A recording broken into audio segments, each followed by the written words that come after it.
men are designed to lead. Women are statistically more tender than we are, and they have a valuable role. We both need each other, and when we try to do what the other person is doing, it doesn't mesh well. It's just like a different ecosystem when women should be women and men should be men. Bed, love, bed, love, beyond. Bed, love, beyond. Bed, love, beyond.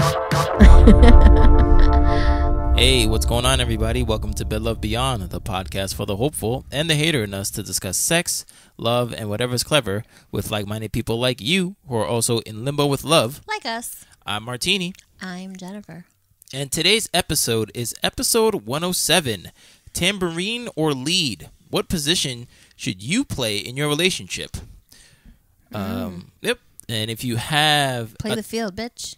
Whoa. And if you have a topic you want us to explore or have any questions you want to ask, you can write us at bedlovebeyond@gmail.com or text us at 201-862-8-BED. That is 201-862-8233. And today we have brought on a guest. Actually, it was his topic. A long-time fan...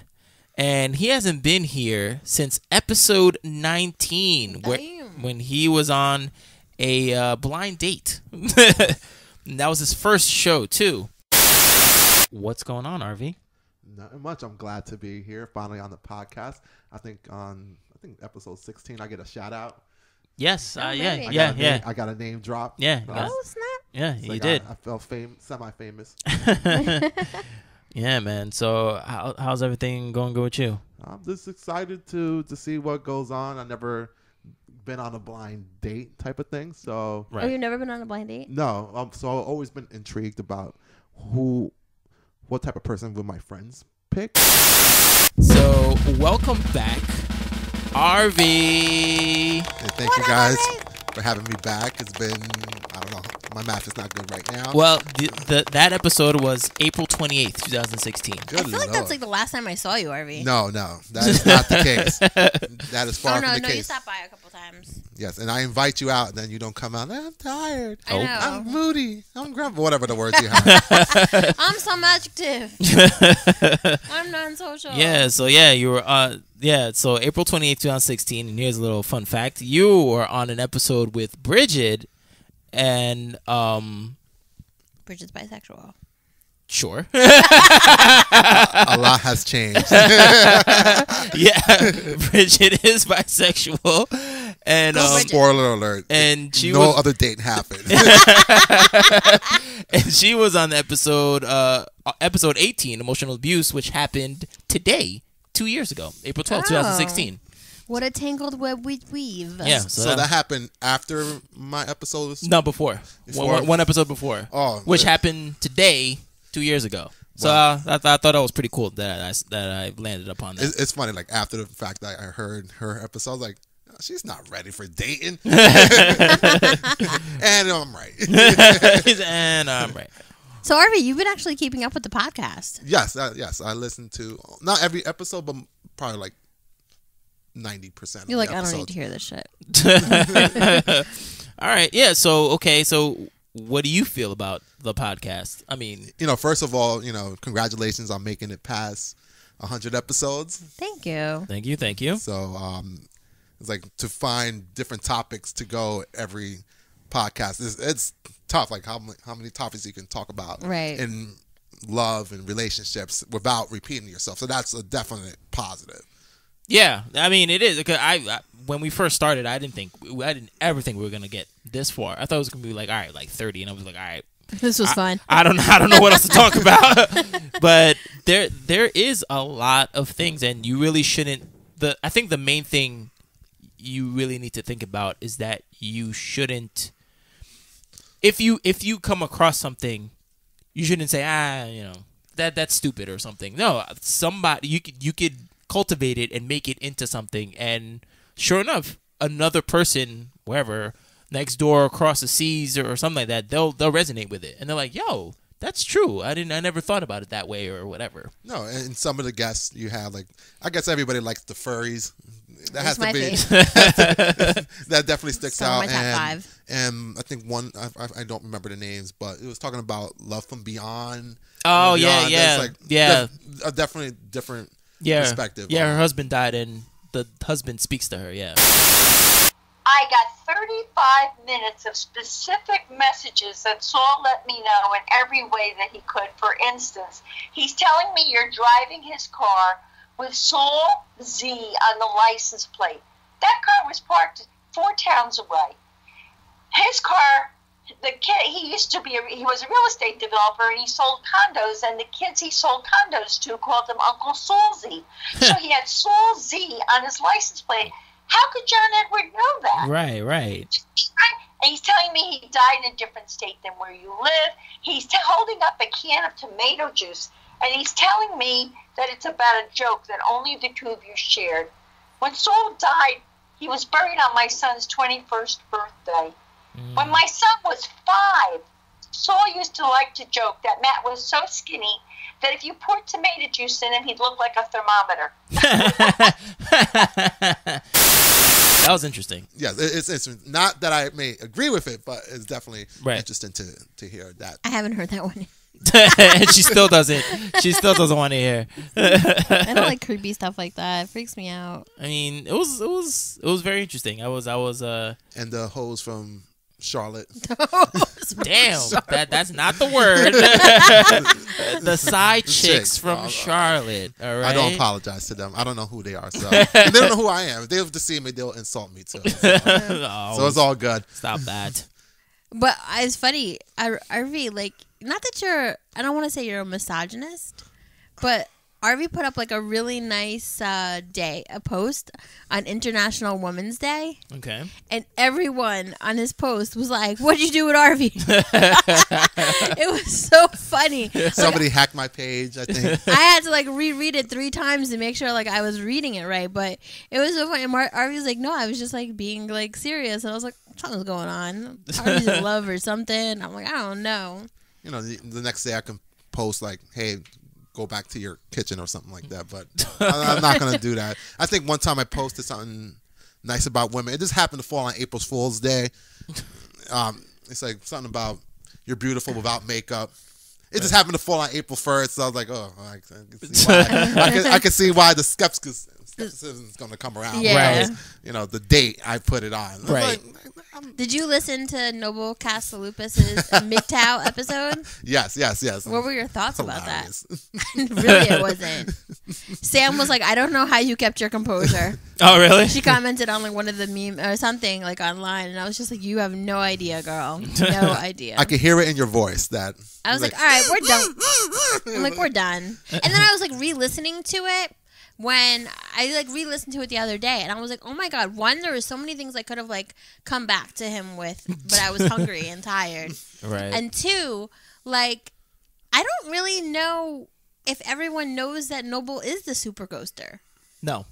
Well, now we know. Yeah, And, like, we separated them. He sits here and says how he's like so wonderful to women, and like, yes, I'm friends with my exes. Obviously, we can see that playing out in real life now. But like, let's not forget what he did. Like, and I remember like at first, like I had like butt dialed my old roommate. Yeah. And I was like, "Oh my god, he's got." I don't know why I was crying, because I think I was crying because I got played. Right. Yeah. Not because I really cared, because I don't know. I like, how could you lie to me? That was what I was so mad about. Yeah. But I remember like I butt out my roommate. He's like, yo, you okay, son? You okay?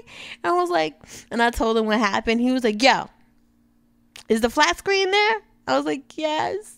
He's like, is the PlayStation there? I was like, yeah. He's like, yo, is Geisha there, your dog? I was like, yeah. He's like, yo, you good, son. Stop crying. Let's go. I was like, thank you. If you want to go back to see what she's talking about, go to the episode called named Ghosting. I forgot what episode number that is, but it says ghosting on it. So yeah. And So he is a super ghoster. yeah. So the He cat's is- out of the bag. See, I tried to be nice. I tried to separate everybody and Church and state. give them give them their own thing. But yes, Noble is super ghost. I mean, obviously, he's not that super of a ghost because he's back. But I can appreciate that type of insight. Maybe it's more extreme than my position. I think if I were to put my positions between him and Martini, somewhere in that middle, Okay. slightly more towards him, but not by much. Maybe like 55, 40. 52, As far as 48. the- Yeah. As far as MGTOW? Yeah, like I will not go on my own way because I like women. It's like Well, I mean, they like- like women too, but to only a certain segment, only to a certain step, and for only one purpose. So, but then they have to prove themselves to be more than just their sexual organs. right. And most women don't have much more to offer. They say they claim to offer more than that, but then you break down you analyze their life and like, no, you just that. Right. And unfortunately, most women don't go above that, which is sad. So you believe a lot of women who claim they say you need to bring something to the table, they have nothing to bring to the table themselves. Exactly. They work, and then that's kind of it. Okay. And what else are they? Mm-hmm. I think as we get older, it's harder to find quality people, or to find people that check off your boxes. Let's just say that. Right. Like a lot of people our age now definitely have kids, and have all of that extra, like I hate to say, baggage that comes with kids and divorces and stuff like that. So I think it's harder to like find. You might find a woman, and but she's probably already been like dragged through the trenches, and she doesn't have much to give. Yeah. And plus, like all the bad habits that you build up as you get, Right. Yeah. as you age, like who would want to deal with that? Like if I've heard of couples like after 20, 25 years they break up just because they didn't get along. Like, no, you go back to that guy. Who's going to want you? Who's going to put up with your 20 plus years of You dealing go with back that to guy? Yeah. Like, no, you work it out. And unless there's some abuse going on, just go. Like, Yeah. Like, no, no, you're worth. Like, I'm gonna hit the streets. But no, you go home and you take care of your kids and you go back and work it out with a guy or a girl. I remember, I think it was on this podcast. If it wasn't, I was Like definitely it was on a podcast. no, not a podcast. I was definitely speaking with my friend about this, but I don't know if I shared it on the podcast. Well, maybe I did, maybe I didn't, but whatever.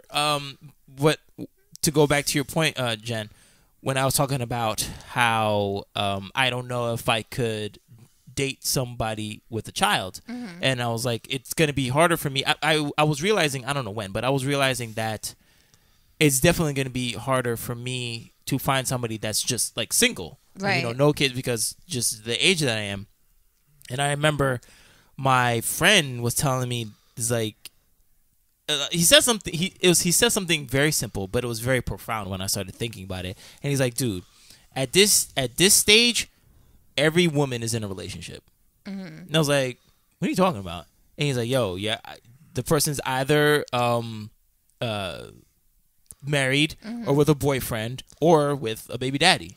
And I was just like, "Damn." Or with 5 cats. You're right. No, but I was like, "Yo, you're right." And then now started thinking about, damn, I might be screwed. You know what I mean? They're out there. Like if I become Yeah, they're single out again, there, like what but- am I, hot commodity? No kids, Well, college degree. That is a hot commodity. You're saying that's not? I don't know. I guess I am. That is. But I mean, And again, it's not to hate on the single moms and stuff like that. I'm not necessarily saying that, but it's just like it's just harder to find somebody who's just not dealing with like anything, Right. just by themselves, and that's an it. absolute clean slate. Yeah, it's harder. And I'm like, wow, okay, that's Well. very interesting.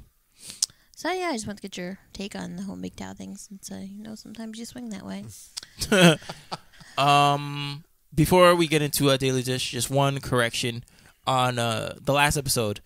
I remember you and April were talking about how you and April particularly weren't going that crazy at 30 years old No. to try to find like a mate or I mean not a mate What are to you get gonna married. correct me on that?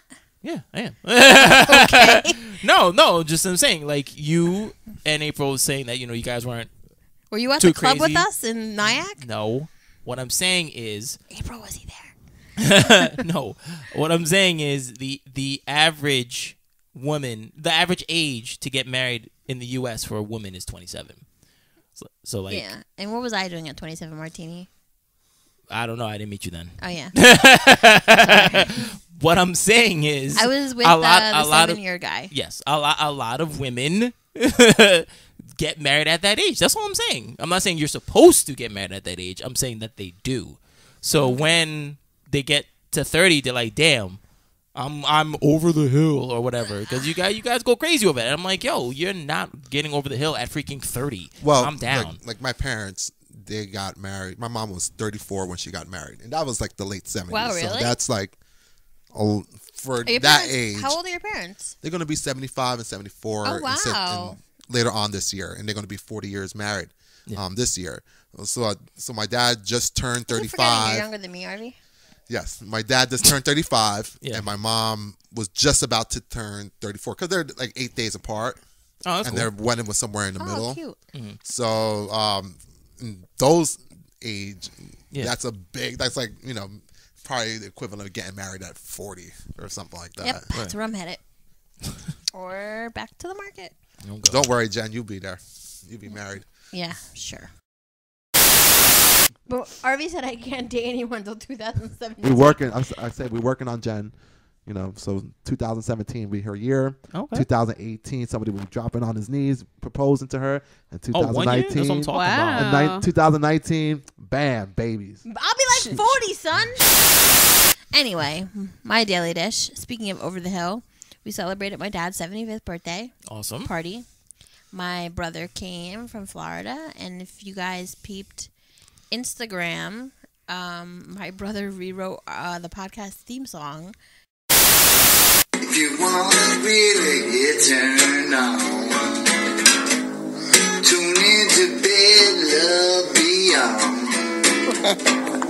Our conversation turn you on. Go and get your relationship going strong. Bed Love and Beyond. I say it now. Bed Love Beyond. Bed Love and Beyond. It turn you on.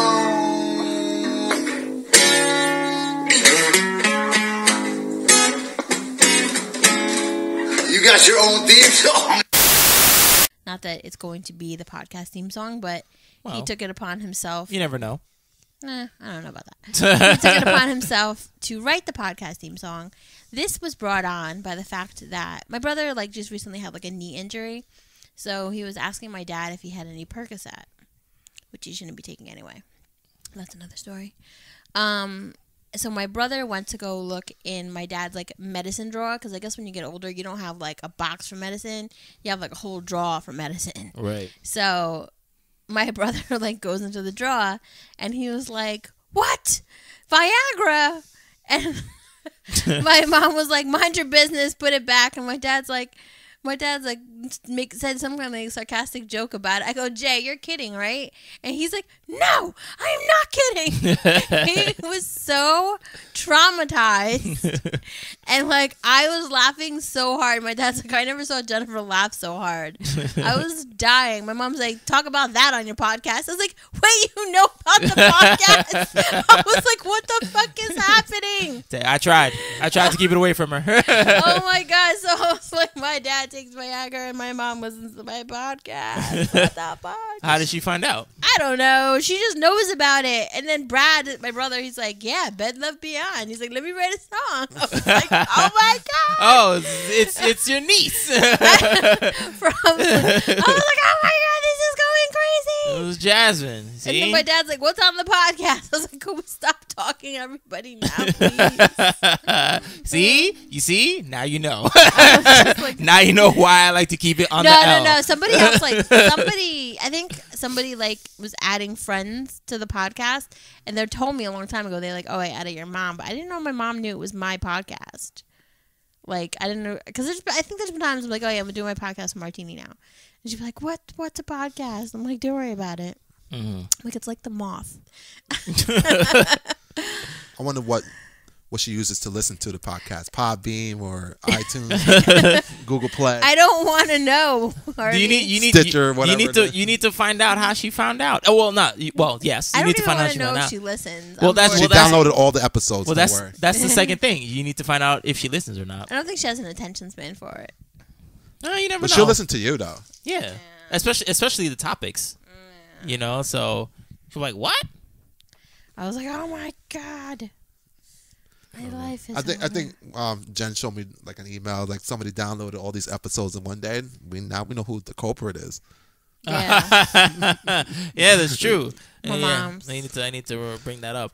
But And my mom like hit my boyfriend with the like, when are you guys getting married? And then like I was like, oh, Mom. directly to him. Yeah. What do you say? Because like we were there and like my mom got like an invitation for like a bar mitzvah. Okay. And like it came in like this like elite invitation like on metal.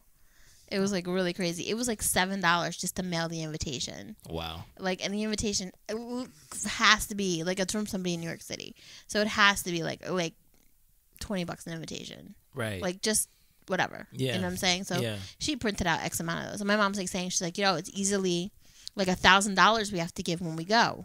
What? I was like, damn. And then my mom's like, that's why y'all need to get married. She's like, because she has a lot of like wealthy clientele in New York City. Yeah. And she's like, I would invite them to your wedding. So, it's kind of like. Subsidize your wedding with Right. Like I did for your kid, you do for my kid. Right. It's a very Italian way of thinking. Yeah, but like, one kid is 13. And, you know what I'm saying? Like, that's crazy. That's just what happened. So I go, we ain't getting married anytime soon. My mom's like, what's going on? Why aren't you guys getting married? And I was like, he's scared, Mom. Oh, don't put words And then into he his was mouth. like, my mom was like telling him, she's like, my husband was divorced 3 times before he married me. I was like, both of my brothers were divorced. 2 of my brothers, 2 of 4 of my brothers were divorced before. Right. The other 2 just never got married. Yeah. I was like, my grandma was married and divorced 5 different times. I'm like, it's something that happens, but it's not something that has to happen. So, I don't know. So now we're just kind of like. Right, but not everybody can take that. Yeah, but then if you can't take the heat, get the fuck out the kitchen. Yeah, but you're not. Okay, but now you're contradicting yourself because now it's like, yeah, get divorced so you can be a man and take it. No, I'm saying if you You know can't what take I'm the saying? pressure that comes along with being married and the fear of the possibility. Like, if I don't think about divorce when I think about marriage. I know it's a possibility, but I don't think about it. Right. As long as everyone's like playing their part and playing their role, i.e. this podcast, then, it should go smoothly. Yeah. And nobody's cheated in the past 2 years, so I don't think anyone's going to cheat or has any intention. That's a big thing with you, and I'm too lazy to splice all the times that you've brought that up in the duration of this.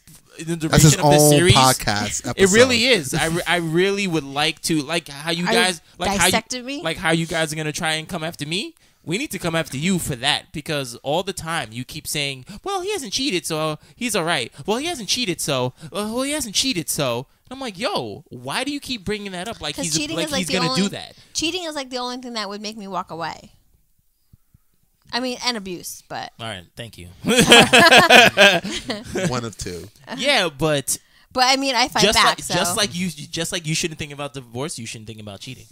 So no, my point of the fact is he shouldn't think about it. Like, I'm not thinking about it. I'm saying, like, it hasn't happened, so I don't see it happening. You shouldn't think that way. I don't think that way. Look, as an outsider to what's going on, just based on the podcast, it sounds like you treat him like a puppy who don't want to go into his cage. Like, come on, go into your cage. And he's like, I don't want to go, and licks you. I'm like, but I like it, but this cage is for you. And it's like, but this cage is for you. And he just doesn't want to go in, but I think he's gonna eventually do it.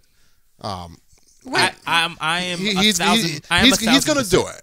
But anyway, but the more I'm tired of talking the more about like it, to be get in the honest. cage, get in the cage, You're actually not. I got these talking treats about for you. it. Because you keep bringing it up. Now I'm being attacked on this podcast. It's either you or your mother keeps bringing it up, so you're not tired of talking about it. Anyway, that's my daily dish. Martini, what's been new with you? Not much, man. Just chilling.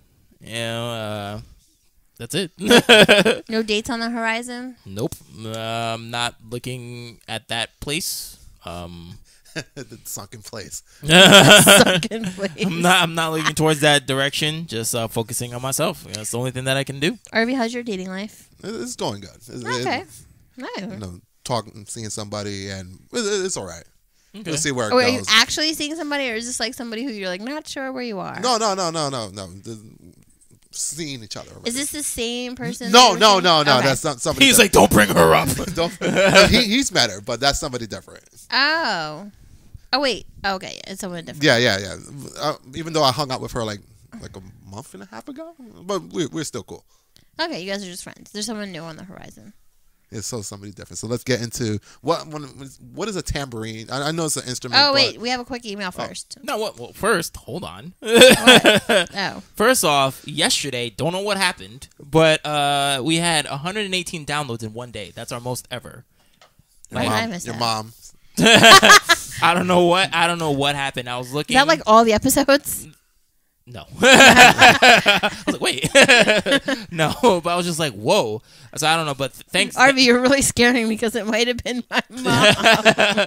One person from the U.S. downloaded 26 of our episodes in one day, and another person downloaded 19 of our episodes in a day.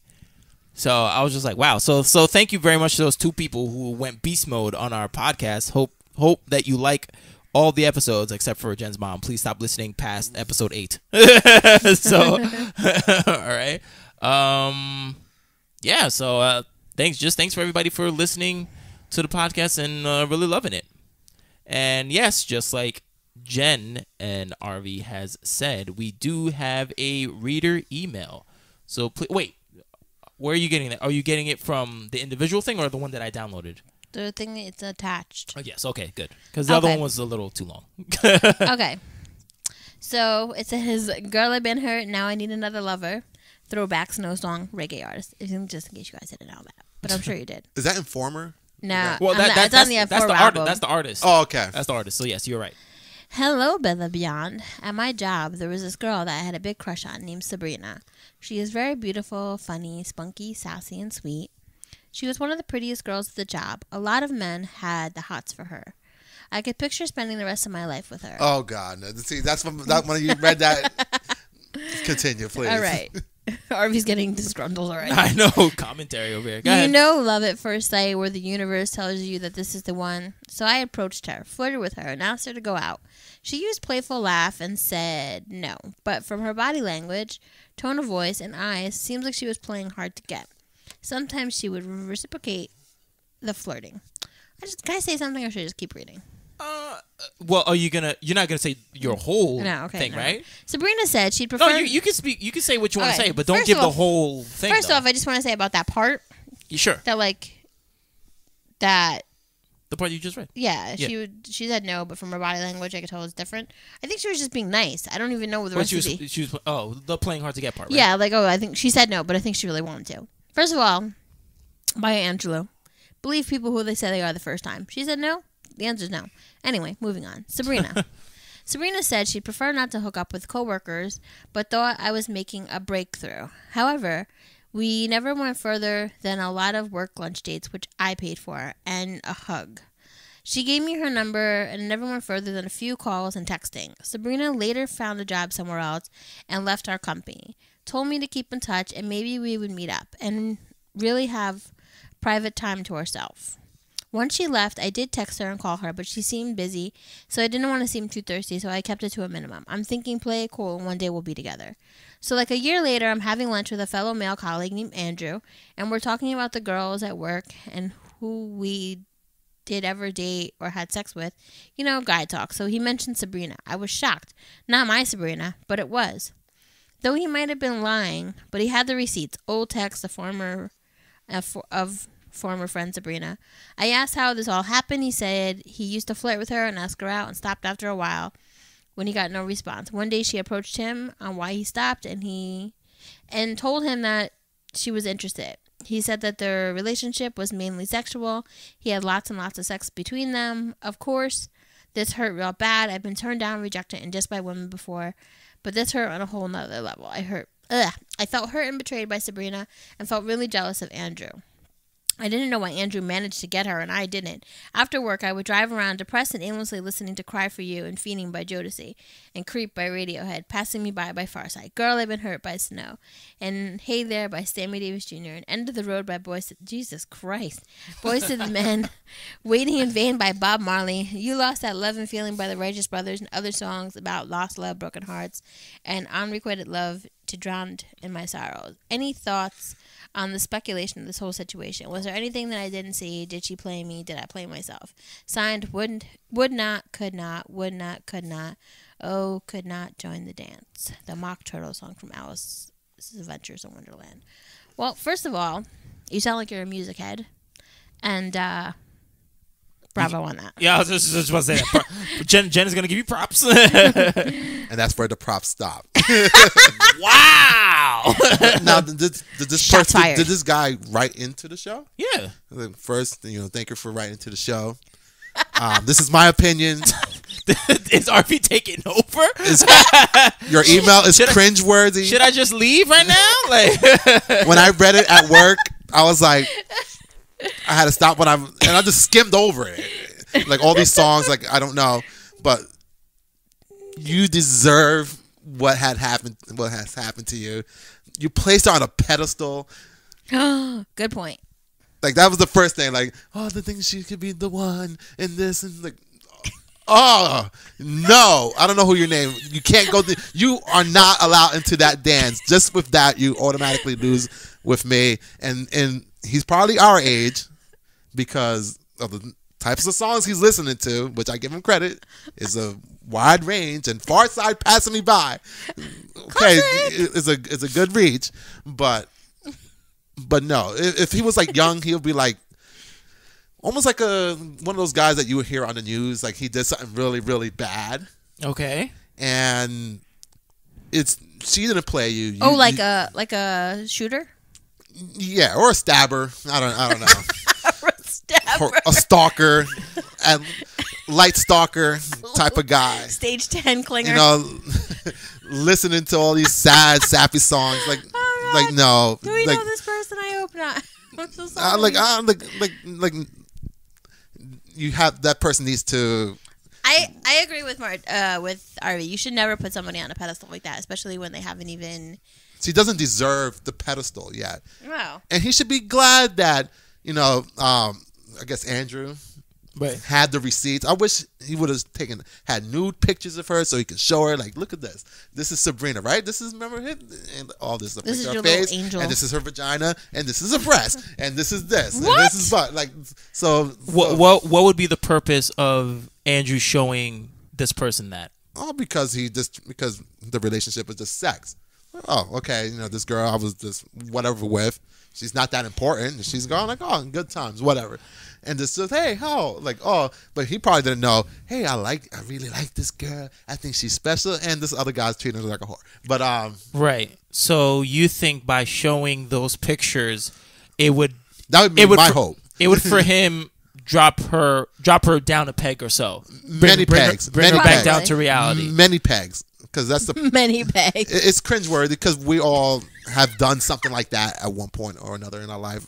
Like, I really like you. You're so pretty and all this, pedestal raising, and she doesn't care, and it's because we all done it before. So when you read and hear somebody else do it, it's cringeworthy because we've all done it.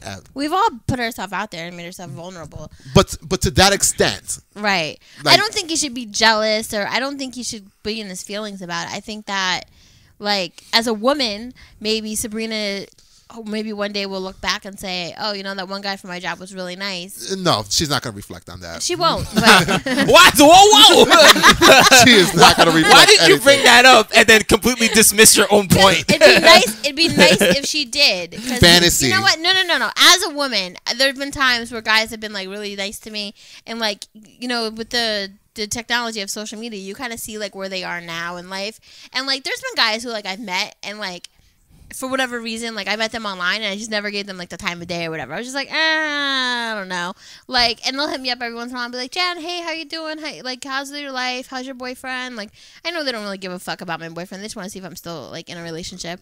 But, like, like, sometimes I'll be like, yo, this dude was actually a really good dude. I maybe should have, like, paid him some more attention. So, like, but at the same time, I'm like, like I'm happy where I'm at. But like at the same time, like maybe Sabrina will do that. But at the same time, No. she will not do further that. down the line. But listen, When she's she old and obviously- expired and nobody wants her. Right, but obviously, as great as you thought Sabrina was, she wasn't really looking for the type of relationship that you wanted. She was looking for, like, rando sex with the coworker. And maybe she just wasn't that into you. And sometimes that sucks to hear. But, like, you want somebody who's going to want you the same way that you want them. And if that person's not doing it, then you just keep it moving. Like, he paid for lunch dates and all these things. Like, no. No. Suck at MCs. Yeah. Yeah. Okay, no, but let's unpack that. So how do you? Is this like a new term for like the 2018? Unpack that. I feel like I hear it everywhere. Let's unpack this. No, I hear it at work once in a while, but not like. Do you work in the shipping department? I was just gonna say that. No, but okay. So how would you approach? How would you approach that situation? Would you ask? Would you tell the person to split the bill for lunches? Like, you know what I mean? We're like, going out to work. How do you court? We're There just you just going out to lunch. Yeah. Let's just split it. If No, you pay for yourself. I pay for myself. Right. We're co-workers here. But- So if she said, "Oh, I don't do this as a co-worker," no relationship. Right, Then why you're paying for her? That was his first fail. But wait, what was the first fail?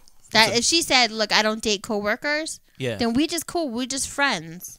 You paying for lunch isn't gonna prove to her that that you're a nice guy. She knows you have a job. You work with her, and she doesn't want to be with you like that. But don't women like men paying for lunch? I mean, who doesn't like somebody paying for them? Like, I wish people would pay for me.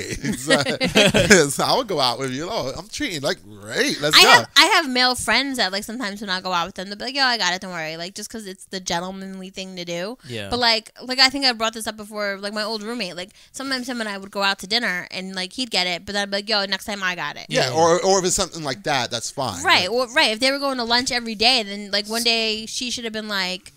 She kind of like was a little shady too because she's accepting all these lunches and knowing that he likes her. You know, like I would have been like, "Oh, you got my lunch. I really do appreciate it, but like I got you tomorrow."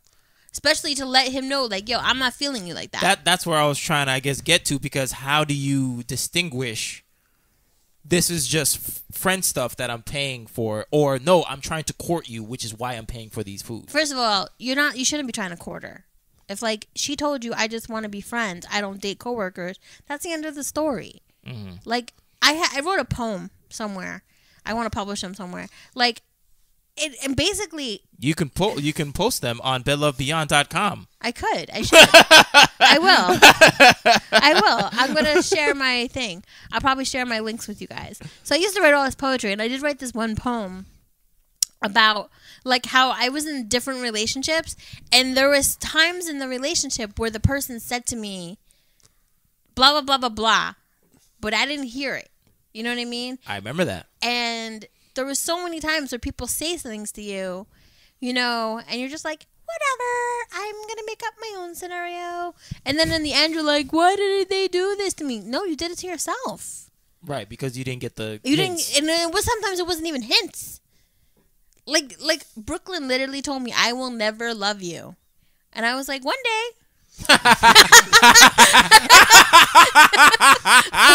Sorry. Why did Martini just give me the evil laugh? Sorry. But that's the pedestal that she put him on. Like, I'll get him. That was It's like, no. that was just extremely funny. But back to this guy. Like this guy, It's because that story binds us together, Jen. That's I know. why. We're forever entwined. Jesus Christmas. Anyway, but that was really funny. But back to this sad character. Yo, Arvie is really feeling for this dude. Are you okay? He needs to hear. He needs to saving hear up it. all his hate for today. He needs tough love. Okay. I'm assuming he's a he. So let's. No, it is. Okay, he needs tough love. He needs everything. The attitude even before that he approached her he was doomed from the start. Okay. Because like I said, you put somebody that high on a pedestal, like no, knock her down. He would have been better off just insulting her and getting her angry and upset. He would have probably gotten something out of it. Yeah. But unfortunately, he What could the have been. fuck? No, because you know why? Go ahead. Because it's an emotion. and That's why she you started can- talking to Andrew. You can work with somebody with an emotion. If they're upset or they're angry at you, that's better than just apathy towards you. It's harder to flip somebody who's apathetic towards you than somebody who's mad or really happy with you. Let's say, for example, right? This is a playful example. I remember one time there was like people over my brother's house and we was there, and there was this girl, and so we were just there, and she wasn't talking to me, whatever.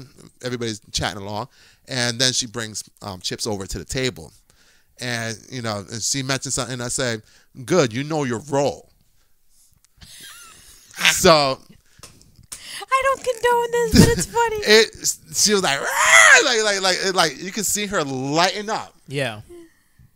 But then we started talking. And we were talking the rest of the day. Now, did anything else happen outside of there? No. Wasn't interested in that in that way. But but then it was just like laughing and things. But at least an emotion was drawn, so I can work with that. If somebody's angry or this, it's easier to turn for me than somebody who's just like, yeah, I can't work with that. But if I can get somebody agitated, like I've gone on dates before, and I squawked at a girl. Because when I hear, like literally, like she was just talking about like generic stuff, Like right? you're like, like the same things like all women say like this is about my worth and all this. I'm like right, and it just stopped, and she just stopped and oh my what? God, that's so And I said, yes, you just squawking, and you know what? I got more dates out of it. Because Martini's like, what the fuck? No, I have 2 points to bring up. But but it's because I brought out an emotion. And she was like, talking about this and that, and it's the same thing that every woman says about themselves. So I just squawked, and it caught her attention. That wasn't nice, Arvie. But it was effective. Mm-hmm. That's and as a guy, we're trying to do things that are effective, and what this guy was doing just was not. Did you ever hear you get more bees with honey than you do with shit? But it doesn't work that with women. Yeah, that's probably true anyway.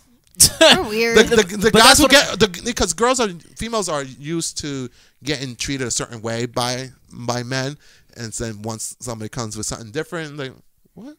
This guy is not thirsting after me. Like, why are you not thirsting after me? And that's what happened with Andrew. As soon as he stopped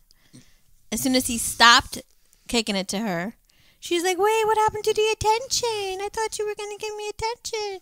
And he was like, "Oh," and then he could just slide right in. Yeah, he gave her this attention. Yeah. And why do women have mostly men friends? Because men treat women differently than their females. Why? Because we're trying to get you, so we treat you nicer, and we provide stuff. Women don't do that with each other, and that's why it's always going to be a man's world. All right, that just took a different. That took a left turn. That was more for what's a MGTOW? Okay. But that last but this person's strategy was all wrong. And let's say I have made that mistake, not to that level, but still just enough that in that sense I feel bad for you, but you kind of deserve what happened. And then that you're bitter because somebody else got to hit it, and you on the outside looking in and wishing that was you. And You shouldn't be wishing it was you, because she wasn't going to be your like beautiful blushing bride. But you want some form of receipt with all the time you put in and the whatever money you spent. You want, if it's not gonna lead into like some relationship, at least you want something, a makeout session, grab her butt or something with her breast. I don't know, whatever your moral code is. But why give the number? She gave him her number. She's not a good person. She's just not a good person. She is awful. She's an awful individual. Awful. She deserves to adjectives. get pumped and dumped. Whoa. Everything, right? RSPCT. She doesn't deserve it. She doesn't respect herself. She doesn't respect herself. She doesn't respect him.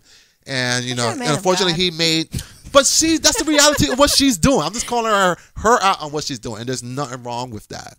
saying you're wrong. Because he was a really nice guy. Who doesn't want to really nice guy in their corner? Not her, apparently. Well, no, you could be in my corner, but you're not going to be like in my guts. In my yeah. Like, I feel bad because he's a guy, because I'm a guy. But outside of that, I don't feel bad for him because his actions just.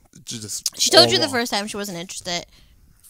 All right, so to go on with what you were talking about and what you like said, which sparked my freaking interest about like why girls might like getting shit on, but that is funny because I remember I went out with Randy and we're at a bar, not at a bar. Well, it was the bar, whatever. But we were sitting next to two girls who were just getting like kind of like shit faced, whatever. And they were throwing olives in the air to try to catch it in their mouths while Snapchatting with each other. And they were singing this song. I don't know. Give me a song. And give me a song, any song. Some put it in your mouth. Oh, well. Okay, put it in your mouth. So they were just like, ha, ha, ha, hitting each other and like Snapchatting each other and they were like, put it in your mouth, put it in your mouth, whatever, right? And then some dude on the far away, they were like, yo, who sings that song? And they're like, I can yell it. And they're like, yo, why don't you let him sing it? And they're like, oh my God, you're so stupid. And he's like, yo, let me buy you girls just some drinks. And then I was like, did you see that? And Randy was like, yeah, so that was stupid corny. But I was like, but he's talking to him though. So I don't know wwhy that works. I have a story about that. When the first time I actually seen that in work, I was just shocked. We went to what they call it, Banana King in Patterson when it was called something else, right? No, not strawberries. No, sorry. It was called Strawberries, but now they're Banana King, whatever. And me and this former friend, we just go there every now and then to get, food. Cheeks. And there was a girl at the counter, and this guy just thrashes her, like insults and all these things. And you know what? He got her number and we hung out.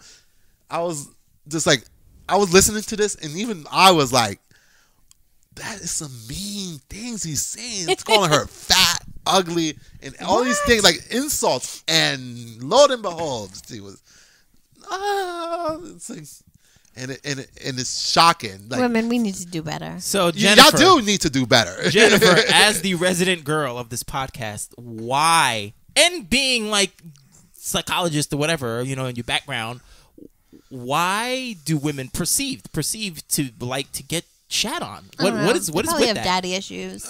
I think because it's just I really do think they have daddy somebody's issues. treating them differently compared to everybody else. Yeah, compared to everybody else. Like everybody's No, treat women. it's the old like any attention is good attention, and it's good attention, and like they don't see, especially intoxicated, they don't see somebody being mean to them as them coming on to them, so it doesn't feel unsafe. If somebody was like, hey, what's your name? You're really pretty. I like your eyes. They'd be like, oh my God, fucking creeper. But if some guy was like, your fucking dress is too tight, she'd be like, yeah, you want to sit on your floor? And then all of a sudden they'd be talking. What? Like, I don't know. Oh, man. Savages. I don't know. The thing is that I don't think you should ever disrespect a woman, but I don't think that you should, like, ever put them on a pedestal from just initially meeting them either. I think women want a dominant man, not abusive, Of course, but they want somebody who's dominant of themselves and dominant of. I remember in college, this guy others. I used to sit next to in this math class, like we were in this like big lecture hall, and he used to like give me his jacket when it was cold, and I thought it was like really gentlemanly like. But then I like really had a crush on him when I went to his like job when he worked at Best Buy. And then, like, his name tag said something other than what his name was. And I was like, I thought you told me your name was, like, Paul. And he was like, and I was like, ooh, eek, he's cute. But I like that he gave me his jacket. I like that he was nice to me and, like, a gentleman. And, like, we would study together. But, like. I don't get it. That went completely like, over my head. I don't know. Like, when I knew he was kind of, like, had an edgy side to him, I was kind of No, like, but with the name thing. I don't know why he had a different name tag on. Oh. He was just kind of like, don't say nothing. But his I don't know if he was like working under his brother's social. Who the fuck knows? Maybe he had child support payments. As they say, chicks dig jerks, and it's Nothing ever became of that, but he was really hot. true though. Like I sent Jen an article about the Parkland shooter guy. Oh, and yeah. and how much love he's receiving in jail from women. Yeah, he is. For some reason I thought he was dead. I was like, isn't he No, dead? he's alive. No, he's alive. And like it was actually just a major news. What were some of the He's letters? getting sent nudies. He's getting provocative pictures from women. Women like I'll be your friend. You need a friend. I'm here for you. And like every time some creep does some horrific thing out in the world, for some reason women just go and Look at Manson. I was just gonna say that. Mm-hmm. Yeah. it's like, yeah, I have no problems. I'll throw my panties. And before he couldn't get a girl because this is why most mass shooters are men, I think, because they can't get a girl, and then they go crazy, and then they do something stupid, and now he's getting all this love from all these women, and I bet some of these chicks are smoke shows and What does that mean? really hot. Really hot. Extremely attractive women I love Arvie's vocabulary. are after him, Smoke and shows.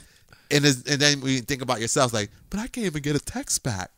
And this murderer here, who shot up 17 kids who had nothing to do, is getting all this flowers and All right. So to end off on this letter, what is a quote unquote nice guy supposed to do when you're faced with adversities like that? For that guy, Pick just higher on the tray. just not put somebody that high on the pedestal. I mean, if he would have done that, he would have been much better positioned to handle rejection, because sometimes you can be in the right mind state. But he said he can handle rejection. It's just that because he's hurt. She said something, but she went against her own rule. I think that's First the main of all, thing. you don't shit where you eat. That's Right. number one. He Right. shouldn't have been hollering at her at work. Right. The fact that she got with somebody else, maybe she just found him more attractive, and unfortunately, that's what happened. You know how many guys probably saw other chicks and were like, Jen's mad cool and she's funny, but this girl's got a banging body, so bye, Jen. It happens. It sucks, but you know what I'm saying? I have no ass. But still, I think it's still different though, because they can say they're not interested in you, but then they'll go and be interested in somebody else. But she specifically said, I don't fuck with coworkers, and then she literally fucked a coworker. And you think I believe what women actually say? Unless the coworker has a 9-inch penis. But what am I supposed to? Look, you have to believe their actions, not what they say, because they say something to them that is true, and women speak, but we interpret it differently. Right. you hear women say, I want a nice guy, and this and that, and then you see who they're with, and it's like, it doesn't match up to what they're saying, to what their ideals, but in their mind it matches up to their ideals. So we interpret things differently. We're gonna interpret something different, right, than Jen will. She'll see something different than we see. If we see this guy's a jerk, this guy does this and this and this and this, we can list off all the truths about this guy. Yeah. And you know what? And this, because Jen is only here, and Jen be like, oh, but I like him, and it's like, oh, this and then that and then that, he does this, and then discount all, turns a blind eye to all the bad stuff that we will see. Yeah. So because we see things, I'm rambling on now, but we just see things different. And so Jen, what's the final thing that you want to say to this guy? I'm sorry that happened to you. Aim higher from the tree. Don't put women on the pedestal. And at first, or ever. Really, at first. Okay. I would say be a better man. And take rejection better. And when a woman tells you no, don't try different ways to make her say yes. That guy. Go ahead. That guy said the same thing you did probably, and let it go. And then she was like, wait, what? Wait, you don't like me? But this guy was like, let me take you to lunch. Let's hang out. You know what I'm saying? Right. I understand that, and this might be another topic, but just to say this, I understand what you're saying, but at the same time, if no means no, then women as a collective should stop playing hard to get. I don't think she was playing. No. I know. Well, but I'm just saying. Yeah, I don't think she was playing either. No, but I'm just saying women as a collective should play hard to get because that means that you want us to try harder even though you're saying no to us initially. I think you try to a point like Andrew did, and then when you back up, then they come back like, oh, wait, I thought you were still interested. Like, I remember when I met my ex-boyfriend, like, he told me he liked me.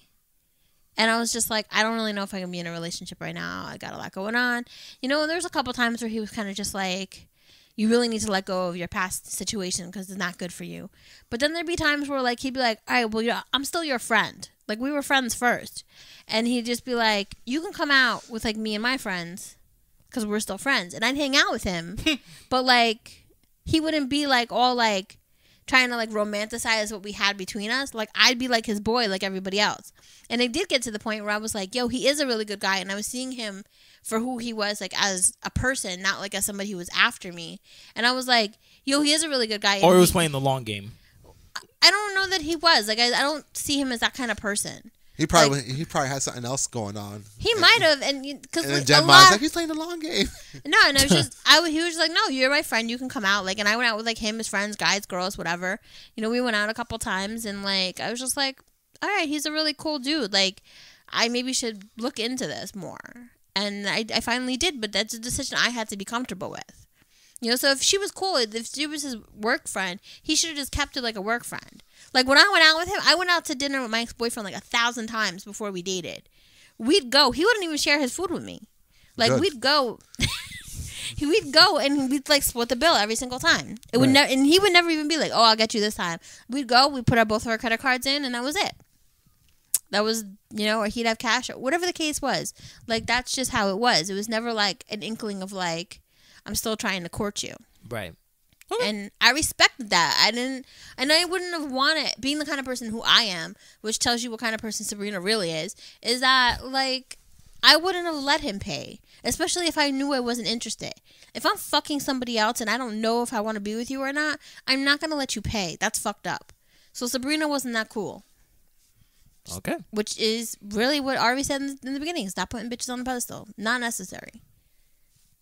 All right. That's harsh words, calling her a B word. She got said Arvie. Yeah. I was like, hey, I did not use any profane words. It's true. Sorry. I say it with love, but she got what she deserved or what she wanted. Mm-hmm. Just some dick, and that's it. Right.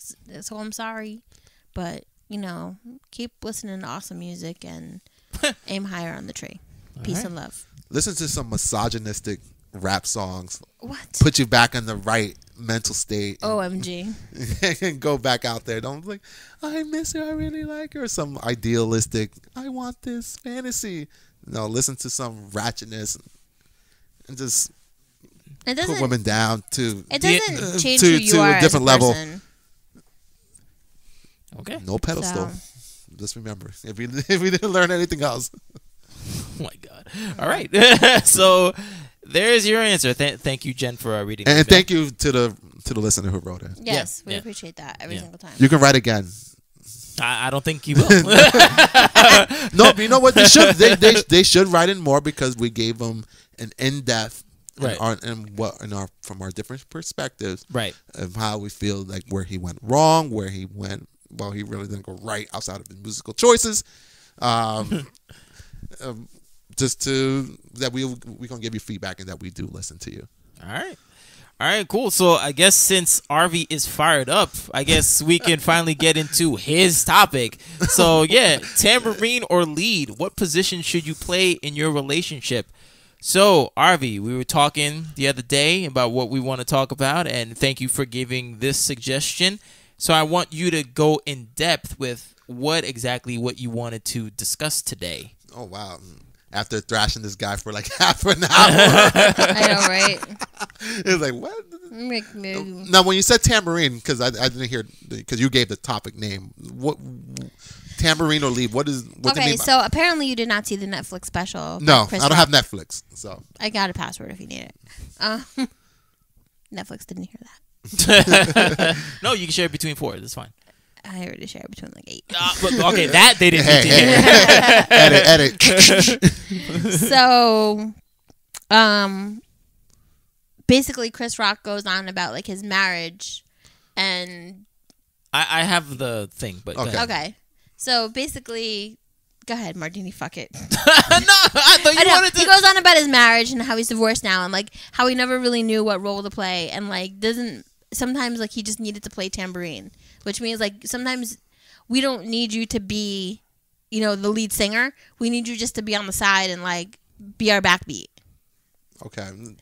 So All right. that was the whole name of his Netflix special, which is where Martini crafted his. Oh, okay. title All right. from. Good. Yeah. So yeah, because the first half, the beginning half is just his like regular shtick, which is great. It's a great special, and the back half is when he talks about what happened in his divorce and all those things. So I just wanted to combine that special with what you were talking about, because I believe that it is on the cusp of what you were trying to say. But I want to hear from you, like why you wanted to specifically talk about this your subject. What made me think about it? I think when when Jen asked me to be on the show, like, what we haven't talked about, so I kind of like scanned over what we talked about and said, oh, we haven't talked about like what our different roles should be, because I know from a like if somebody were to claim that I'm misogynistic, like what roles we would be the happiest in, like for ourselves, men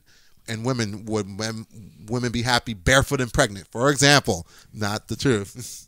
Or like in the kitchen, we say certain terms, and where do we find ourselves the most fulfilled? I mean, one as a man, and and for women as a woman, where did that fall? Should men be the head of the household, or should a woman be? And if so, is that the right thing? And how does that get decided? Right. No. Okay. No. Okay. Yeah. So basically, So it's about mostly about happiness in our roles. Right. Yeah. If you're, what role should you play, and if you're happy in that role, right around there. Yeah, because if women sometimes they at some points they want to lead. Let's do this and this and this. They get tired of that. And it's like, Right. why don't he be a man and say terms like that, like because he's not fulfilling his role as the protector, as a leader, like Right. And from kids, men are told that we have to protect, and that's why when we go on dates, who usually picks the first date? You better protect. Not Who usually picks the first couple of dates?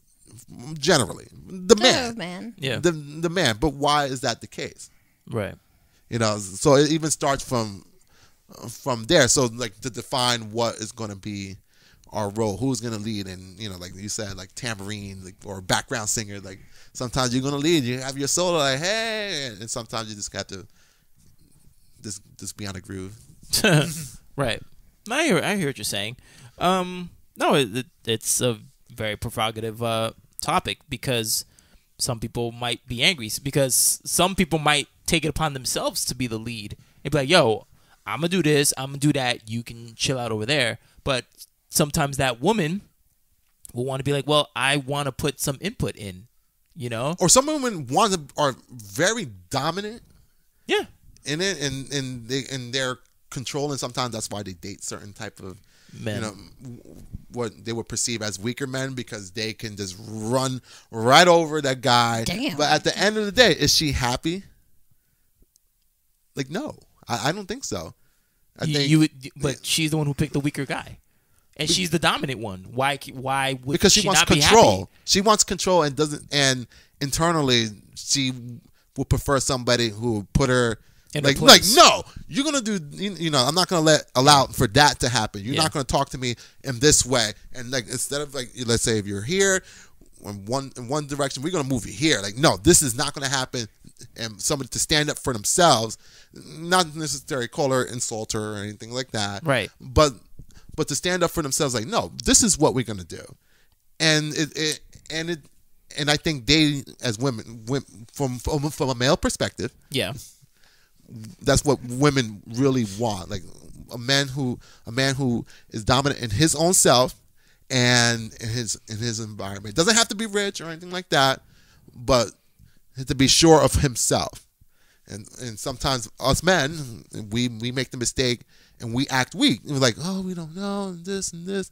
And how the women, if you don't come with the necessary confidence, women just don't like that. Like, let's say, even if you approach a woman off this, it's like, hey, and you just approach her like, oh, this, and like, how you doing? And very weak. Mm-hmm. How the women just going to look at you like, just internally, like, no. Like, it's unattractive, unfortunately. It's something unattractive. But if I come... I just agree, because that's kind of like when Arvie's talking, like, I feel like so guilty saying this, but it's kind of like how I feel in my relationship right now. Like, you guys think, like, oh, I'm being, like, really pressuring of my boyfriend about the whole marriage thing. You're being a bully. Okay, but, like, you have to understand, when you ask somebody, like, am I the person you want to marry?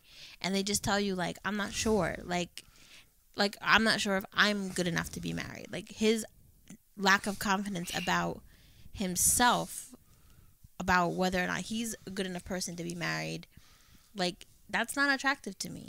Like, right? Because I know that he is. I think that he has all the qualities, and the fact that he can't see them is, like, so frustrating. Yeah. But, like, if you're newly in a relationship and you are talking to a guy and he's just like, yeah, like, I don't know, like, really what I'm doing with my life or how I feel about this guy or whatever, like, you're just like, what the fuck, dude? Like, we want you to know what to do, but at the same time as we want you to know what to do and where you're going, sometimes we want to be like, hey, I have an idea, let's do this.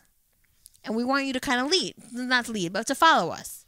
Right. And not all the time, but sometimes, like, like, sometimes, especially in this age, we're, like, so experienced in, like, our different experiences of what we've done in life. Like, you may not be into, like, skydiving, but she may be, and she might be like, oh, like, do you want to try indoor skydiving? And, like, if you're not that terrified of it, and you're just like, sure, let's go. That's, like, a really large example. Yeah, but, you know what I'm saying? Like, you have to be open to different things. Like, when I first met my boyfriend, he was like, let's go to the botanical gardens for the Cherry Blossom Festival. I would never do that. No. Don't give a fuck about flowers. I like flowers. But, like, now we go every year. You know what I mean? And, like, it's something that he enjoys doing, and I see the enjoyment he gets from, like, going and walking around. And it's a really beautiful place in Brooklyn. And it's Brooklyn, so no connection to the person. Thanks for just doing that. Just my favorite borough. Jesus. So you brought it up. So, like, it's nice, but you have to be open. You know what I mean? You have to be open, and vice versa. Like, I like horror movies. Sometimes I want a guy to be like, "Oh, what do you want to see?" We don't have to go see a Marvel movie? Yes. Let's go see a horror movie. Mm. I don't know. So I like. Well, there's 2 out, so you should be happy. Horror movies or Marvel movies? Horror. Oh, really? Yeah. But I don't know. No. But there's 2 out, so you can see. I'll go by myself. Like, I think, like, okay. Like, even in, like, God created man to be the head of the house, like, basically the head. Okay. But he is told, but that means he has to be sure of himself. Eve make the first decisions, though? Well, that went wrong when Adam let Eve decide what's for dinner. Let's have this apple. And we've been screwed. Here, Ben Love Beyond, we get really religious. Ruined everything. Ruined everything. The one choice, like, oh, what you want to eat? Well, then how about this? No. And that's why we still never decide what we want to eat. Because the first time we made a decision, we almost killed everybody. So. But like I think since men are not born to lead, but well, yeah, I'm gonna go there. Men are born to lead, designed to lead. Okay. Now, whether or not they do it, it's different story. It's a different story. And when we don't do our purpose, we don't feel as fulfilled. We don't walk as we were purposed to do. We're supposed to be strong. We're physically we're the stronger sex, right? It's like so there's things of protection that falls under us. So we have to gather in things, and women are are statistically more tender than we are, and they have a valuable role. We both need each other. Yeah. Right. And when we try to do what the other person is doing, it doesn't mesh well. It's just like a different ecosystem. It's like, no, like this is wrong when the women try to lead in everything. Now, there's going to be certain things that a woman in a relationship should take the lead on, like whatever it is. Maybe if she's better at certain things, of course, hey, do what you need to do, and I'll follow, or just do your thing. I'll leave you alone. If you need me, I'm to offer support. But when women try to act masculine, and when men try to be feminized, it just creates a bunch of chaotic situations. When women should be women and men should be men. Are we all human? Of course. But we're after that we are just totally two different things. And so I think we should take the lead, but we have to be considerate of our partners, because they're necessary. They're important. A man should be able to navigate, okay, what's my strengths, what's my weaknesses, what's Jen's strengths, what's Jen's weaknesses, and kind of like lead the way, like in that sense. And if he's confident in himself, what Jen's gonna do? She's gonna follow, I think. I will. So, yeah, exactly.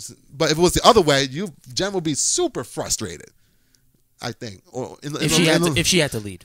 If she had to take the lead in everything. I feel like I do have to take the lead a lot lately, so that's probably where my frustration comes from. But this might only not only pertain to you, but it's like you are a dominant figure on your own. So isn't that your natural? Yeah, but I could be dominant at work and dominant in this podcast or dominant with my friends or whatever, but I don't necessarily want to be in my relationship. But why is that the case?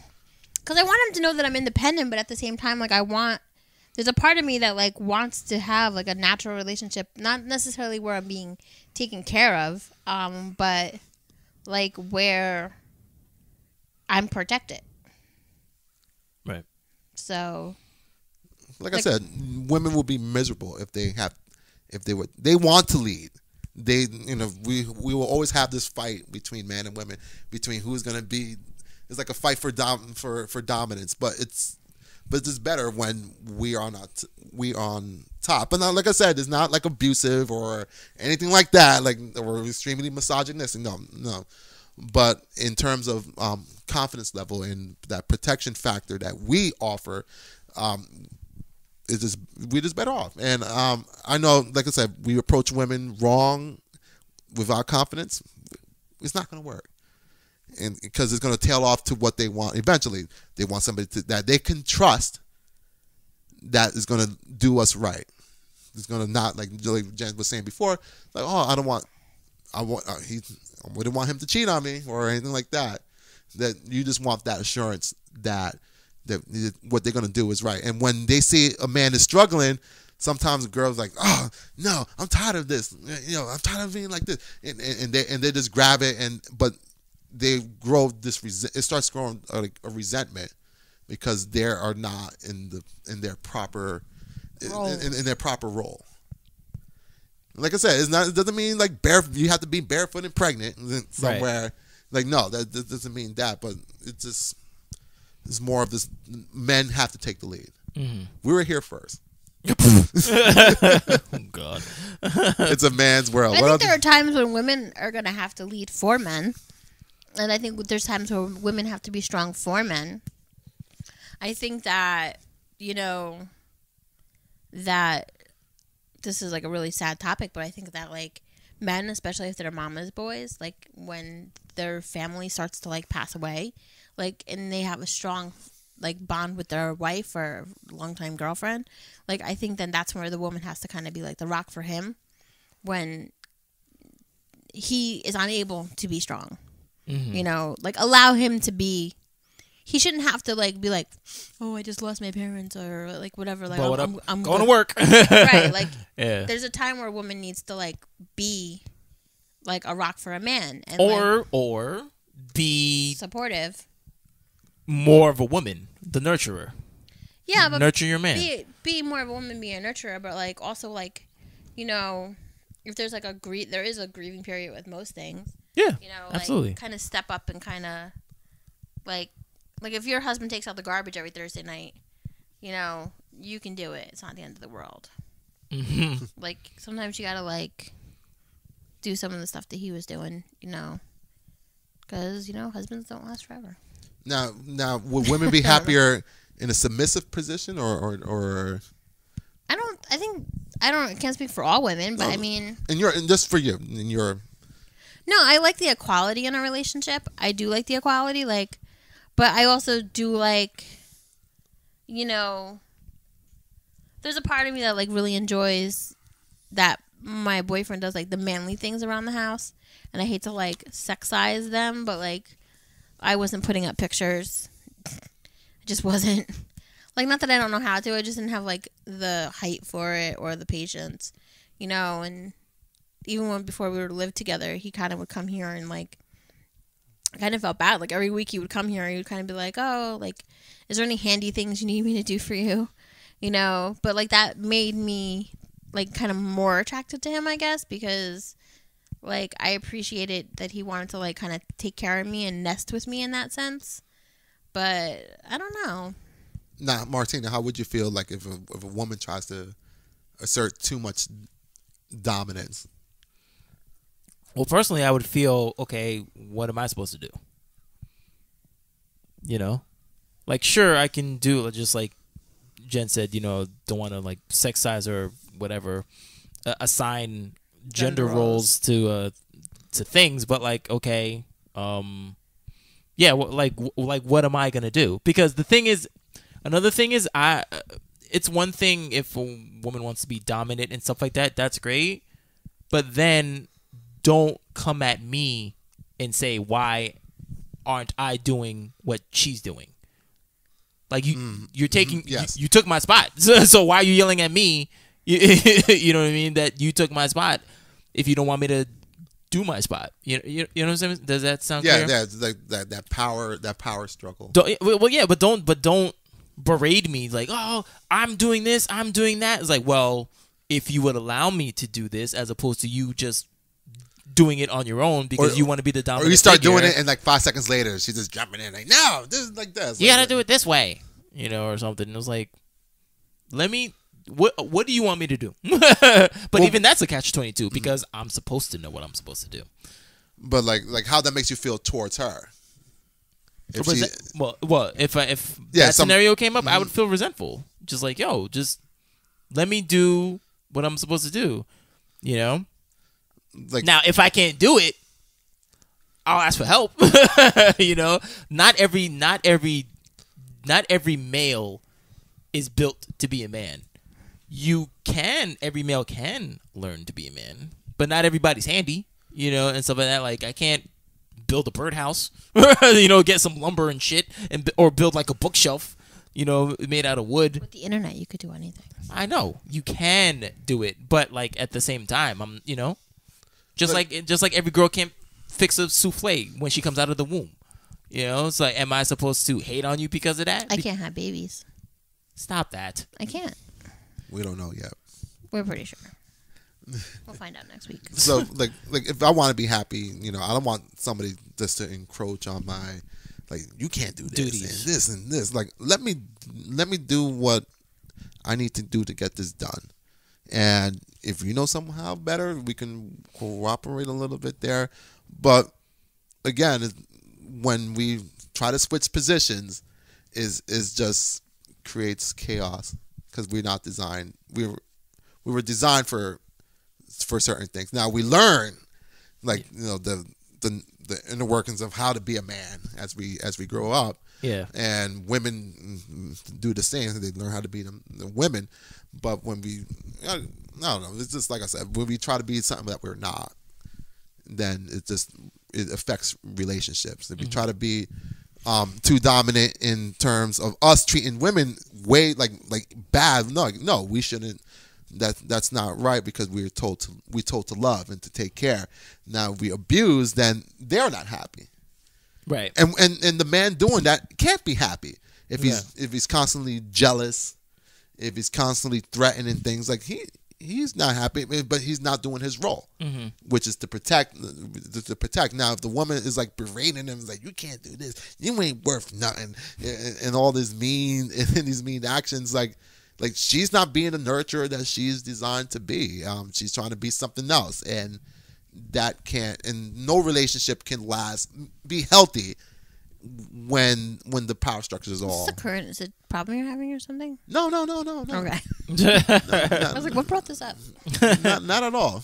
Right. Because I was reading. You know what? I was reading about like invasive species. Like if you put a certain animal in a certain place, what would happen to it?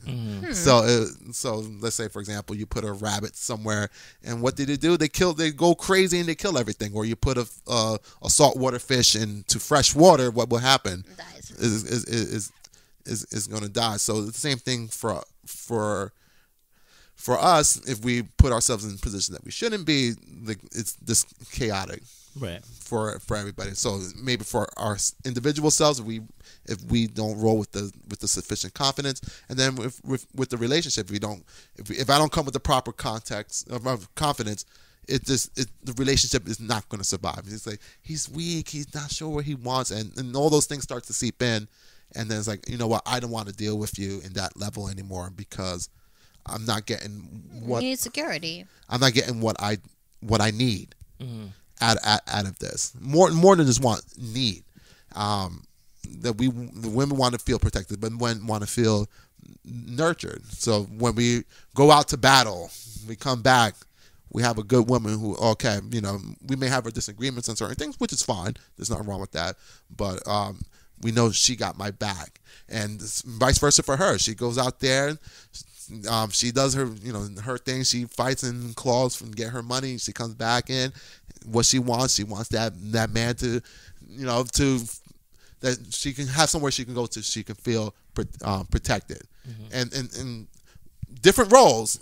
But at the end of the day, those roles complement each other very well. Right. And when those roles complement each other very well, then the relationship is just much more. Now, happier. what if the roles are different? Like, what if there's like a Mr. Mom situation where the guy stays home with the kids all day, and the woman goes out and like works like a 9 to 5 or 10 to 6 or. But I think we put it in. Hours behind. Well, I know, but I think we 12 to 8. Maybe that's only just in a monetary fashion, but No. But I'm saying, do you think that their needs are different? No. Like I think this off the top of my head, I think it's just the same because you're a woman and I'm a guy. But I can see why men struggle with women making more than them because it affects how they think about the part of providing, about protecting, and money is part of that equation. But if that's happened to be, let's say, if the man's not working, hey, that's for whatever reason, there's other ways that he can provide that manly figure. Maybe at the moment he can't provide financially, but there has to be other ways that he can provide that. Yeah, this is my role as a protector. Right, it's my contribution. So that's why men do get kind of antsy when the woman makes a lot more than them, because it affects how they feel, and that's ruining in their mind their own emotional ecosystem. Like, oh, she makes more than me, so when it comes to financial decisions, she has more power than me, and we create that conflict in our heads. So if a woman makes more, it is what it is. But we have to figure out other ways that maybe not financial that we can. I think if the woman makes more, like if you guys are married or you guys are a unit, there is I forget there's like a way to like do it. Like let's say like I make like 100,000 and Martina makes 80,000 or whatever. Like his contribution would be like 20% less than mine because of what he's able to put out. You know what I mean? But how would that affect us mentally? As it shouldn't. That's the thing. But it does. But it does. I know that it does, but I think that it shouldn't because I think that once you're like married, at least that stuff should be just more of like on a team level. Like, what is this? What do we have as a team? What is our combined household? That's what you're saying is more ideal. That's the way it should be. If that's if you're dating, if you're in a relationship with somebody making more than you, it is what it is. But ideally, but in reality, it does play into our minds, especially the more she makes than us. It does. Like, so why do men marry women who make maybe just the same or a little less? Because it's part of that. It's part of that dynamic. Because when they feel like, okay, I could be the protector. Do you think they'd be like, no, I'm not going to marry you because you make more than me? But maybe it's more something more. That might be a small percentage, but that'd be foolish to do that. But it maybe, Right. but maybe something subconsciously how they feel and how they act towards her because of that.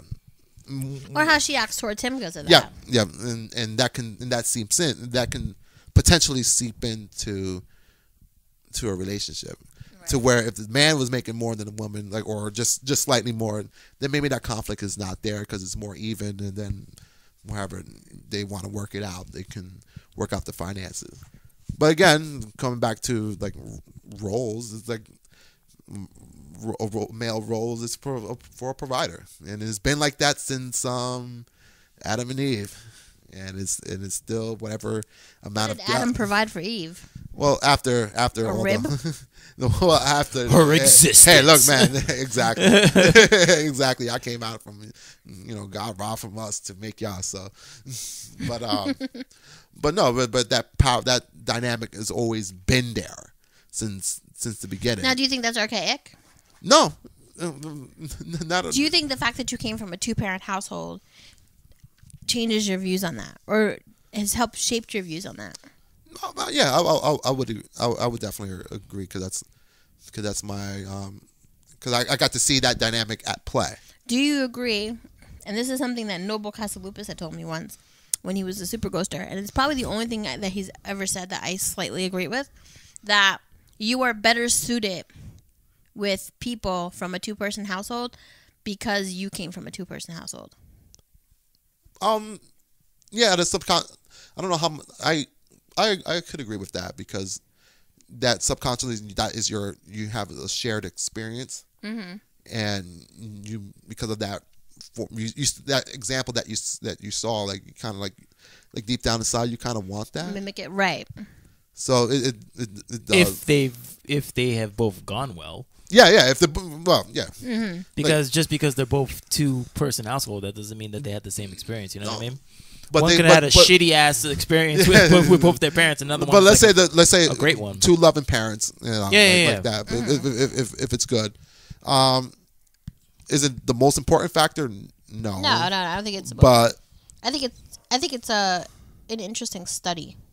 Right. But it plays to our expectations, and we see we subconsciously see their interactions with each other and the dynamics that they have. I see it in my parents. When my dad he's supposed to do something and she sees that he doesn't do it, she nags on him. Right. Oh yeah, my mom does too. And you see that it's like you should be doing this because you're a man, because you're the man in the house, like things like that. Like you start to see. So I do agree with Noble. Okay. I should have coined that myself and not given him any credit. See, but he gets under your he strikes an emotional chord in you, even though you don't agree. He's annoying. But you see, Sorry, hey Noble. Let's hope he didn't You hear see, that. but somebody can work with that. It's like, I'm annoyed at him. He can turn that over to love and appreciation. Trust me. Flip you over like, ah. But no. Anything else about the subject? I mean, there was a couple things that you did give hints about. There was one article, and it was talking about how they gave it just a little story that Ben is sensitive and tries hard to please Miriam, but when there's a problem that needs to be dealt with, he seems oblivious. When she asks for input on a decision, he says, "It's up to you." He wants to be nice, but he doesn't realize he's frustrating her. I understand why Ben is unsure of his role. Like a lot of men these days, I received so many messages on what a man in a relationship should be, I was bewildered. Every few years, the media tells us new ideas about what a man should be. For a while, there was sensitive new age guy. Then there was metrosexual and advice that men need to develop and advice that men need to develop their feminine side. I've heard married men advise younger men that the key to a happy marriage is, yes, dear. I've received emails filled with jokes that ridicule men, like, what's the difference between a man and fine wine? Wine matures. So it's just a lot of the things that like you were talking about. It was pretty interesting. Like men should be masculine. Doesn't mean beat your head and beat the woman over the head with a club and drag her, but just to be strong. Like the media tries to nowadays feminize men and masculinize, if that's even a word. Emasculate. Emasculate women. Made them, emasculate men. Yeah, and make women more masculine. That's and we're beginning to see the results of that, and we see more single moms out there, and that makes just things worse. Like, no, men should be men, and women should be women. But men being men doesn't mean like I said, no. When I say that, of course, no abuse, nothing stupid like that. Mm. And to go with what Jen was saying about the special, so the Chris Rock thing where he's talking about the tambourine is this. So he says, so it goes, if you're in a relationship, let me try to help you out, okay? Rule 1, stop competing. Can you do it in a Chris Rock voice? All right, let me see if I can do it. Oh shit! I don't even know how. Damn. See, I should have heard. I should have heard a sample. This is gonna be bad. Sorry, Just sorry, go for Chris. it. Just go for it.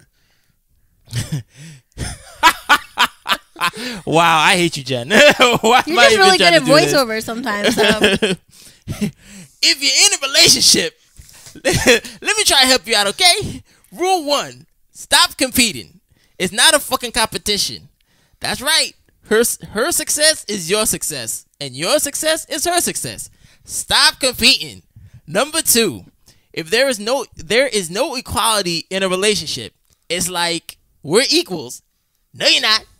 You're both there to serve. You're in the service industry, okay? And when you're in a relationship, you're in a band. And when you're in a band, you have rules that you play in the band. Sometimes you sing lead, and sometimes you're on the tambourine. And if you're on the tambourine, play it right.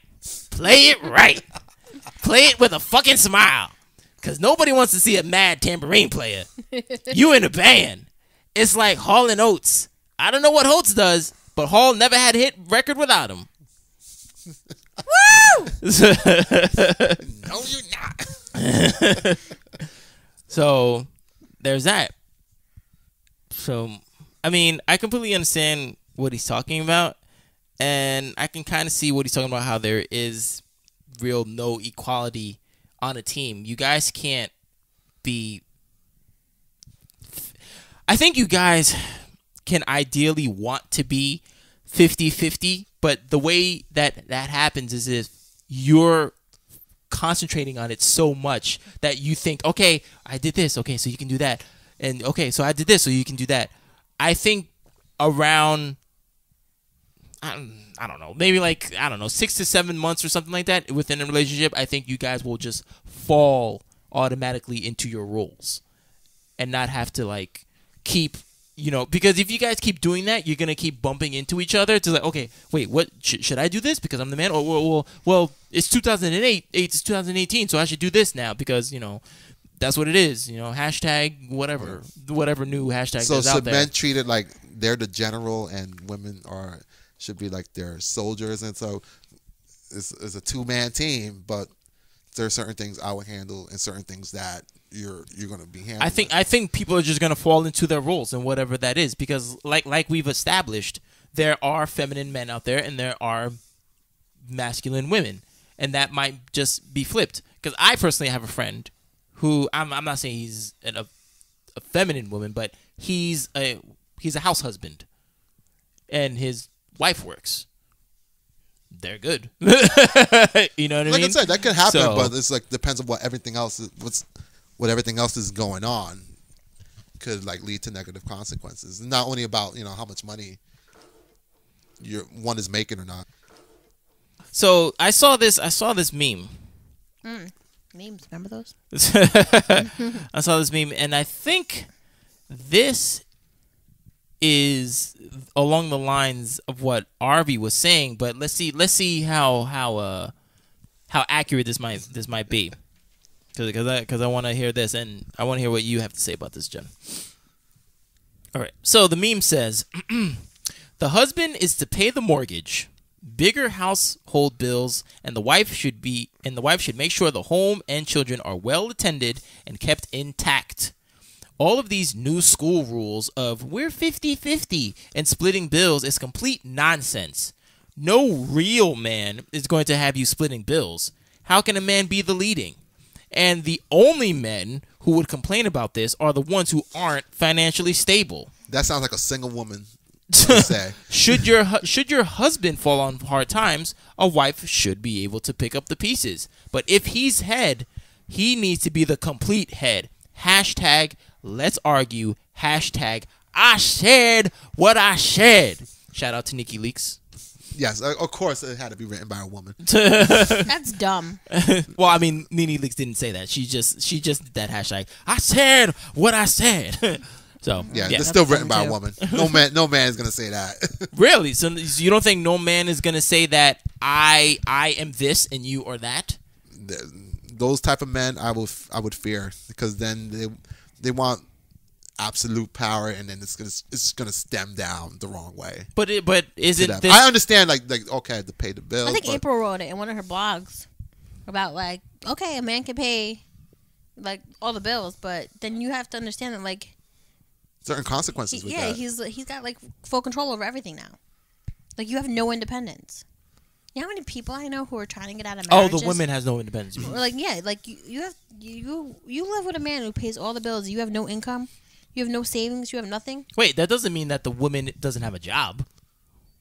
I don't know. But that he doesn't allow you to be to be a participant in certain things. And this one, right. And then this meme, he's not saying he's paying everything. He's just saying the bigger bills. So let's say the man is paying the mortgage. But those are the important ones. No. But let's say the man is paying the mortgage, right? And the chick can be paying the cable. Right. And then if you guys break up and he gets the house, good job. You don't get half. I don't know. Yeah, but I don't think that's written by a man. I think that's written by. I just don't think it's a good. I just think when it comes to paying things, like I think there's a time where like men should pay and there's time where women should pay. Like and like now in my relationship and many of my relationships, like when it got to a certain point, sometimes we'd split it. Sometimes I'd pay. Sometimes he'd pay. Mm-hmm. Like I think that the men should take like a lead in some of those things, but I think at some point it's okay for a woman to be like, I have an idea of what we should do, or I want to take you to dinner. You've had a really hard week. Let me take you to someplace nice. Let's go get a lobster tonight. Y'all always want to eat, women. What's wrong with that? It's like everything. I thought men always wanted to eat. No, women want to eat. Women want to eat. Like, let's go out to eat. And then 3 hours later, let's go out to eat. But also especially no, but also especially about the have an argument and just throw some food, and it's like, what happened? Well, no, especially all those memes about like, let's go out to eat. Oh, but I ate already, and they're like, you what?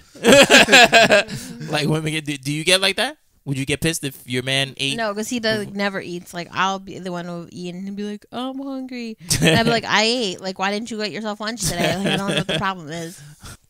All right. I guess what's good for some is not good for others, but I get what Arvie's saying to a degree about like the, letting a man be a man. Yeah.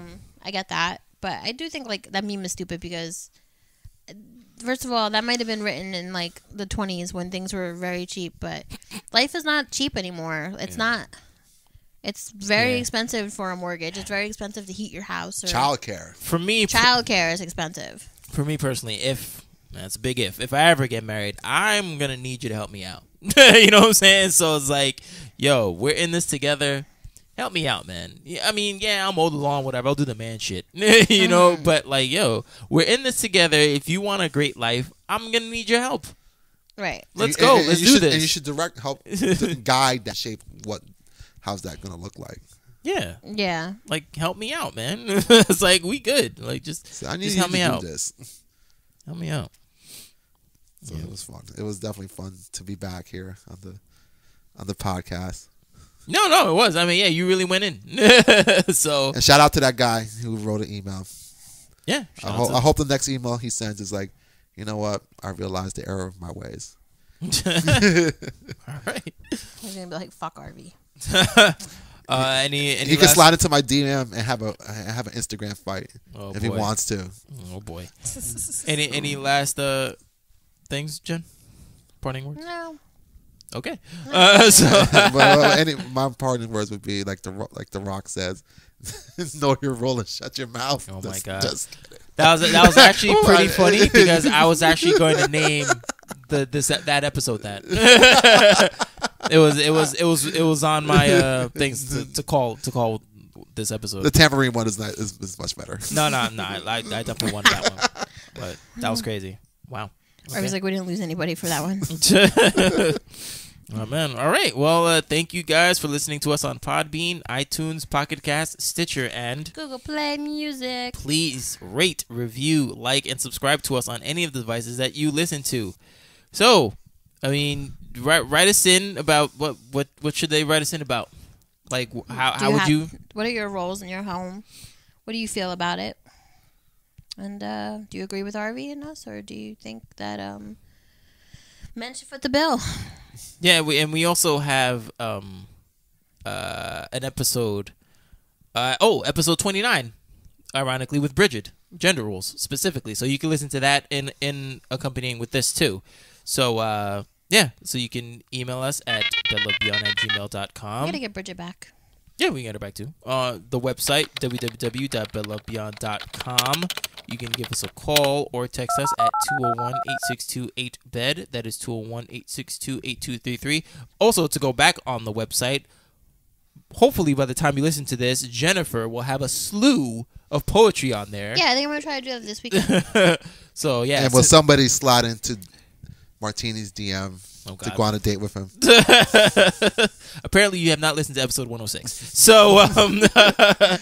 So, yeah. Keeping the dream alive. So, so Jen is going to have a lot of poetry on there since she thought she didn't have any place to put them, which is weird. It's because you probably just thought it was just a I blog have like a place. whole link, but I just might have to put them up as individual. Yeah, just put them up as individuals. Yeah. Oh, man, you guys are going to be like, oh, I should not tell you who they're about. And then No. No, we can figure it No, out. I'm not going to tell you who they're about. And then maybe we'll have a little contest to see if they can figure out who it's about. Oh. Superfan Sam is gonna know all that. I know. She's gonna not that she's gonna cheat, but like she's gonna.